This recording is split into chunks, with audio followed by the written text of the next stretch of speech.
రాక్షస రాజ్యంలో ఉన్నామో అర్థం కాని పరిస్థితి కనిపిస్తూ ఉంది. ఈ జీవీఎంసీ మేయర్ మీద పెట్టిన అవిశ్వాస తీర్మానం వాళ్ళు గెలవడం అనేది పూర్తిగా అనైతికం. ఎంత ఘోరం అంటే మా పార్టీ కార్పొరేటర్స్ మీద సామదాన భేద దండోపాయాలు ఉపయోగించి చాలా దారుణంగా వాళ్ళకి ప్రలోభాలకు గురి చేసి భయపెట్టి ఈ విధంగా గెలవడం అనేది నిజంగా ప్రజాస్వామ్యాన్ని ఈ కూటమిలో ఉన్న వాళ్ళు కూనీ చేశారు. అది క్లియర్ గా అర్థమవుతూ ఉంది. మా పార్టీ గుర్తు మీద గెలిచి ఆ పార్టీలోకి వెళ్ళిన కార్పొరేటర్స్ వాళ్ళకి అవిశ్వాసానికి మద్దతు ప్రకటించిన కార్పొరేటర్స్ మాత్రం నేను ఒకటే చెప్తున్నాను, మీరు మిమ్మల్ని చూసి ఈ విశాఖపట్నం గెలిపించిన ప్రజలు ఈ రోజు నవ్వుకుంటున్నారు. ఇలాంటి వాళ్ళకి గెలిపించామని బాధపడుతూ ఉండే పరిస్థితి తీసుకొచ్చారు మీరు. నిజంగా మీరు చేసింది చాలా దారుణం. మీకు రాజకీయంగా మీకు మీరే సమాధి కట్టుకున్నారు అనే విషయం గుర్తుంచుకోవాల్సిందిగా తెలియజేస్తున్నాను.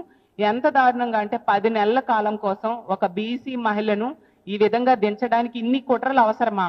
ఈ కూటమి ప్రభుత్వం అధికారంలోకి వచ్చాక ఏం చెప్పారు చంద్రబాబు నాయుడు గారు, పవన్ కళ్యాణ్ గారు, వీళ్ళందరూ ఏం చెప్పారంటే మేము ఎదుటి పార్టీ వాళ్ళని తీసుకోము, తీసుకున్నా వాళ్ళతో రిజైన్ చేయించి ఎలక్షన్ పెట్టి గెలిపిస్తాము అని చెప్పారు. ఏవి ఆ మాటలు చేతల్లో కనిపించవా?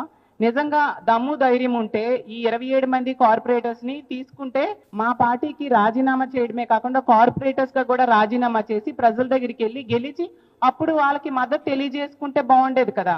ఎంత దారుణంగా టికెట్ ఇచ్చిన పార్టీకి వెన్నుపోటు పోవడం నిజంగా చాలా బాధాకరమైన విషయం. ప్రజలన్నీ గమనిస్తూ ఉన్నారు. ఆ రోజు జగన్మోహన్ రెడ్డి గారు ఒక బీసీ మహిళకు అవకాశం ఇస్తే ఈ రోజు ఆ బీసీ మహిళని దించి ఒక బీసీల ద్రోహిగా అలాగే ఒక మహిళా ద్రోహిగా ఈ కూటమి ప్రభుత్వం ఈ రోజు నిలిచిందని తెలియజేస్తూ ఉన్నాను. ఖచ్చితంగా ఎవరు ఎన్ని కుట్రలు కుతంత్రాలు పనినా కూడా మా వైఎస్ఆర్ కాంగ్రెస్ పార్టీ ఎప్పుడు కూడా ప్రజల తరపున నిలబడే పార్టీ. అధికారంలో ఉన్నా అధికారంలో లేకపోయినా కూడా ప్రజల అండతో ప్రజల తరపున పోరాటం చేస్తూ వాళ్ళకు మద్దతుగా నిలిచే పార్టీ. మీరు ఇలాంటివి ఎన్ని చేసినా కూడా మీకు ఎన్నికల్లో 164 సీట్లు ఇచ్చారు ప్రజలు. ఇంకా మీకు సరిపోదా? ఇంకా ఎవరు ప్రశ్నిస్తే వాళ్ళందరినీ కూడా లాక్కోవడానికి ప్రయత్నించడం ఎంతవరకు సమంజసం? ప్రజలన్నీ గమనిస్తూ ఉన్నారు. రానున్న రోజుల్లో మీకు బుద్ధి చెప్పడానికి ప్రజలు సిద్ధంగా ఉన్నారని తెలియజేస్తూ ఉన్నాను. మేము విప్ జారీ చేశాము, ఖచ్చితంగా వీళ్ళకి పనిష్మెంట్ అనేది ఉంటుందని తెలియజేస్తూ